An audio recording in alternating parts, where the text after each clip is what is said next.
When you were a kid, did you ever watch a movie that you probably should not have been watching at your young and impressionable age? Of course you did. We all did.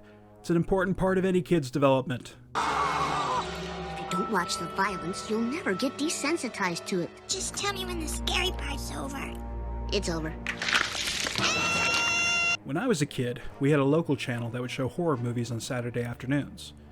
This was my first real exposure to the genre. It's where I first saw classics like Killer Clowns from Outer Space and Night of the Creeps. Ah, Night of the Creeps. Yeah, I'll see you tomorrow.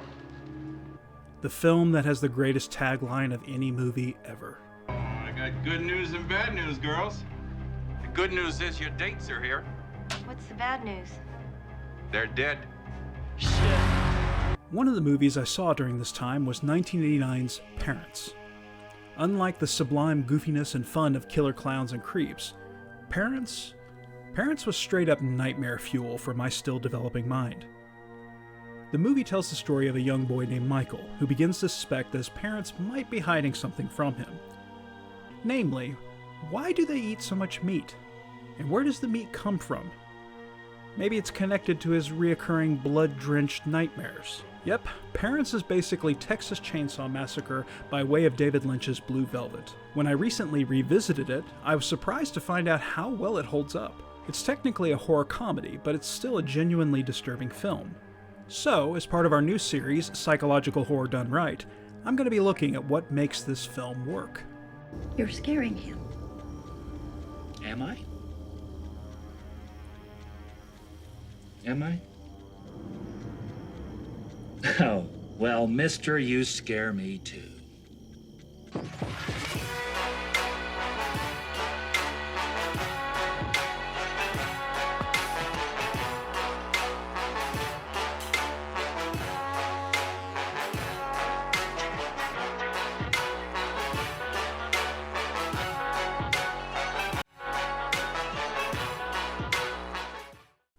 Horror films tend to lose their shock as we get older, and we're exposed to different experiences and different types of media. These days, we tend to lose more sleep from watching presidential debates than any horror movie. Not true. You're going to have true. Gentlemen. Possibly because our fears mature over time. The Onion hit this perfectly with a sketch where an interviewer discusses a horror game. The interviewer ends up talking about how monsters don't scare him nearly as much as being able to pay the mortgage or fighting existential dread. You do have guns, but often they can't do more than slow the enemy down. For most of the game, you're totally trapped. Sort of like my house. I have 2 mortgages, and I look at the place, and I start panicking, and I'm like, who am I? Is this what I really wanted? When it comes to Parents, a big part of the film's success is how it actually recaptures what it's like to be a scared kid again. It captures the essence of that stage in our development when things stop making sense. The world around us becomes a lot scarier, and everything from our parents to our friends suddenly gets a lot more complicated. The film opens with a stark black and white picture of Michael, showing us his haunted, terror-filled eyes. It's a genuinely unnerving opening and frames the film perfectly. Director Bob Balaban, yes, that Bob Balaban. No script. Now, I've read this thing 3 times now. And every time I read it... What? Excuse me for a second. What? Would you like a Pepto-Bismol? I keep them in my wallet. You think he liked it? We plunge into the world of 1950s suburbia, where neighborhood plans have only 2 steps: copy and paste. The family is moving from Massachusetts to this new neighborhood. Mom is the perfect housewife, and Dad is the sole breadwinner. He works for a company called Toxico, yes, Toxico, and he's developing a chemical defoliant for use in jungles. The juxtaposition between a job-destroying jungles and the concrete landscape of suburbia is not subtle, but it is funny. Balaban lays it on thick with a Norman Rockwell-esque suburbia. And it's funny how this has become such a persistent trope nowadays. The second you see a nice, friendly neighborhood in a movie, you know it's just a countdown to finding out what horrors are lurking behind those white picket fences. As the family settles in, we see that Michael is a kid with some issues. He has bizarre hallucinations, and terrible nightmares. And when he goes to his folks for comfort, he gets this.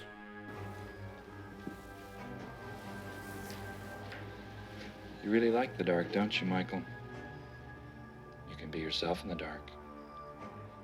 But you know, there's one dark place that we have to be very careful in. Do you know where that is?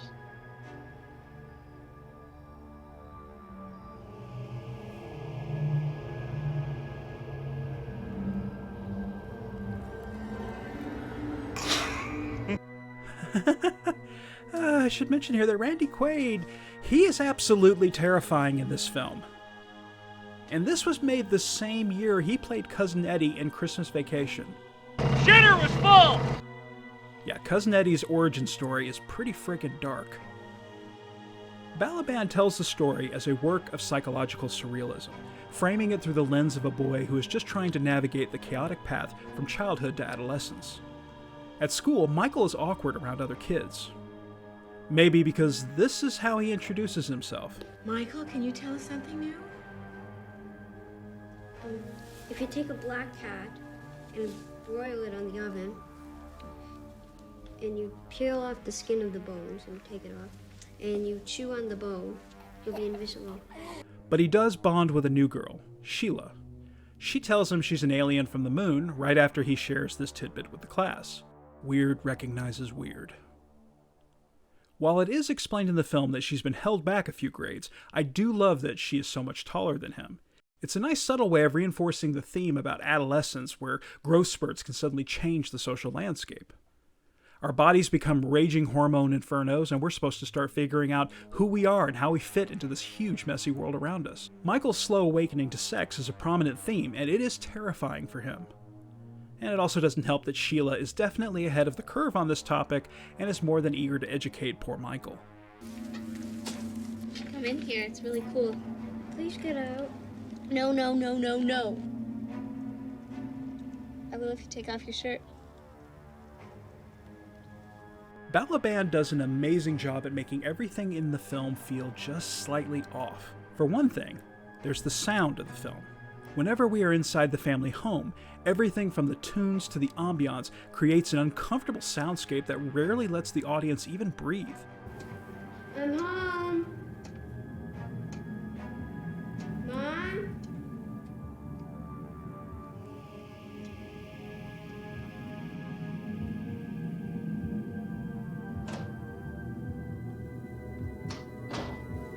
Kudos to any filmmaker who shows us how the mundane and ordinary aspects of everyday life can quickly become nightmarish with the slightest tweak of the presentation. Now, say what you will about the infamous Texas Chainsaw family dinner scene. I think the dinner scenes in Parents are far more effective. Chainsaw's scene is basically a comical freak show, but Parents gives it an almost unbearable tension. Watching Michael interact with his father is like watching a mouse being dropped into a snake cage. You're just bracing for the inevitable. When Michael begins to have suspicions about his parents, the tension of the film and the surrealism goes into overdrive. It's a persistent fear state, which is actually fairly accurate to how teenage minds work. Researchers have shown evidence that fear is difficult to extinguish in a developing teenage brain. Once a teenager's brain is triggered by a threat, the ability to suppress an emotional response to the threat is diminished. And this may explain why there's such a peak in anxiety and stress-related disorders during this developmental period. The theory goes that altered plasticity in the prefrontal cortex of the brain during adolescence results in an inability to easily overcome fear. But adults and children don't have the same problem. So to recap, adolescence sucks. As for Michael's suspicions about his parents, the evidence begins to pile up, much like the leftovers served at family meals. This does lead to one of the most infamous scenes in the movie. What are we eating? Leftovers, honey. Leftovers from what? From the refrigerator. We had leftovers every day since we moved here. I'd like to know what they were before they were leftovers. Well, before that, they were leftovers to be. Michael's hallucinations and nightmares blend into his perceptions.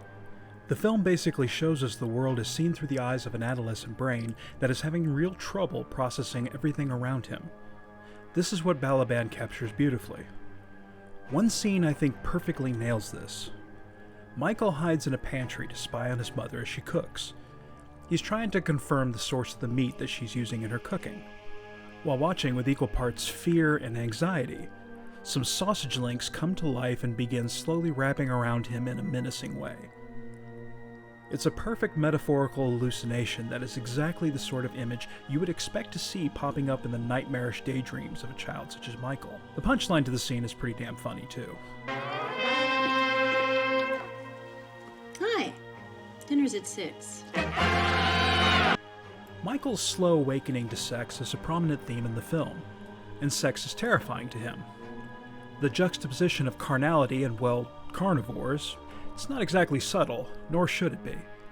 When Michael accidentally walks in on his parents having sex, the scene is an overheated jumble in his mind. He can't quite process it completely, and believes his parents are eating each other. At this point in the film, the world outside the home also begins to pick up on Michael's interesting home life. This leads to the introduction of Millie Dew, the school guidance counselor. Millie is clearly shown as being part of the counterculture in contrast to the rigid world the parents come from.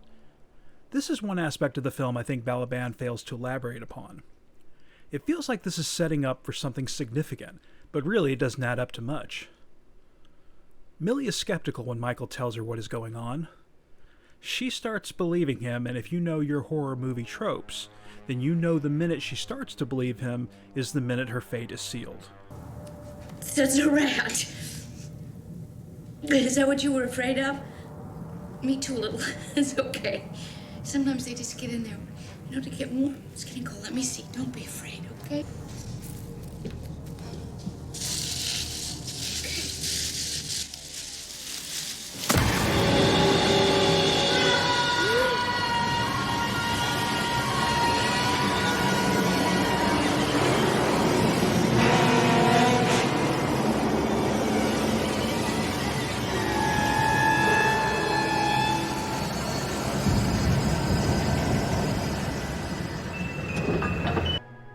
I'm not going to spoil the final act of the film because, frankly, I want more people to check this movie out. It truly deserves more attention. When it was released, parents received a mixed response from critics and fared poorly commercially. There are scenes that are put together like a comedy, but they're not very funny, and other scenes that look satirical, but satirical of what? I don't know. The movie is finally and basically just a very dark and depressing nightmare, a bizarre excursion through disgusting images. It's the kind of movie where you sit there and you have a really, really creepy bad time. I've always said that a good psychological thriller is the one that stays with you like a bad memory. It slips into your head and it stirs everything up. The best ones often eschew many common storytelling tropes in order to ratchet up the ambiguity. Maybe because making sense is something that provides structure and comfort for the audience. Take that away, and if you know what you're doing, you can really mess with your audience. But it's a high-wire act. If you're David Lynch, you engage your audience on an emotional and almost subconscious level. If you're someone like Gaspar Noé, you distract your audience with cheap gimmicks and nihilism to conceal the creative bankruptcy at the center of your films. The film was criticized for its uneven tone, although Quaid's performance was rightly praised. He's fantastic in this, going from Ward Cleaver to Jeffrey Dahmer in the blink of an eye. All that being said, there are some things that I don't think work in the film. For instance, Balaban employs a lot of slow motion in some scenes, especially the climax. I'm guessing he was going for a dreamlike style, but it just really doesn't work. The film has gone on to develop a cult following, but not nearly big enough of a following, if you ask me. Parents is a hidden gem, and it is definitely an example of psychological horror done right.